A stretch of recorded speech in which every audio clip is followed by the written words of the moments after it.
All right, months of campaigning and attack ads and intra-party rifts have come down to this, Election Day. And after May's primary, we now know we're going to have a new Attorney General, a new Secretary of State, and a new Lieutenant Governor. And those are just a few of the big races we will be watching tonight. But there are others out there, and KTVB chief political reporter Joe Paris joins in to talk about kind of what we will be watching tonight other than those big statewide races. Yes, and first, real quickly, at almost 5 o'clock here, 3 hours till the polls close in the Mountain Time Zone. Again, you should know if you're in line before 8 o'clock, they'll let you vote. Polls close at 8 p.m. So that's the most important thing that I wanted to say right now. But yes, let's talk about some of these major races. Of course, Idaho's governor will be decided tonight. We have the incumbent Brad Little taking on Democrat challenger Stephen Hite, independent Ammon Bundy, the notable candidates there. We're expecting to have some results right after 9 o'clock here on News Channel 7 for that race. It'll be interesting to see what share of the vote that Mr. Bundy and Mr. Hite get compared to what we saw with Brad Little 4 years ago. He had a very dominant victory over Democrat Paulette Jordan. Brian, I think the #1 watched race, though, right now, though, in the state of Idaho is probably the battle for Attorney General. For sure. Democrat Tom Arkush, who recently became a Democrat, essentially just to run against Republican Raul Labrador.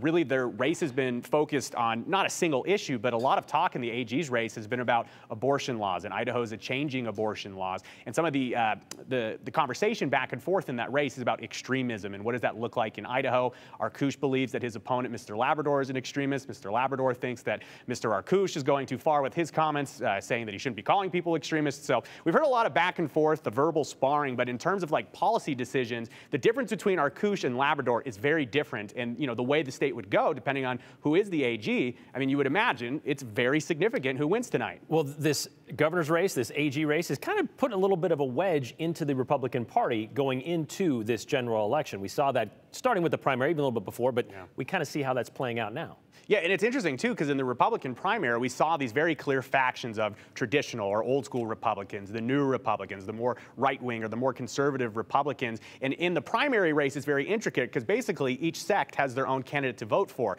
Now that they're here on election night in the November general, there's one candidate for the Republican Party, and that's Brad Little. And Brian, we've spoken to people and we've heard from people across the state of Idaho who are Republicans. They say they don't believe Brad Little represents them. So it'll be interesting to see what percentage of the vote comes out in the governor's race in terms of what the split between Bundy and Little is. I've spoken with some experts, and again, the polling in Idaho is very unofficial, but I've spoken with some experts on this. They wouldn't be surprised if there was a significant chunk for Mr. Bundy. It'll be interesting if there's a path to victory for him or Mr. Hite based on historical results. It looks like that could be a challenge, but Brian, as soon as results start coming in here on News Channel 7, we'll have them.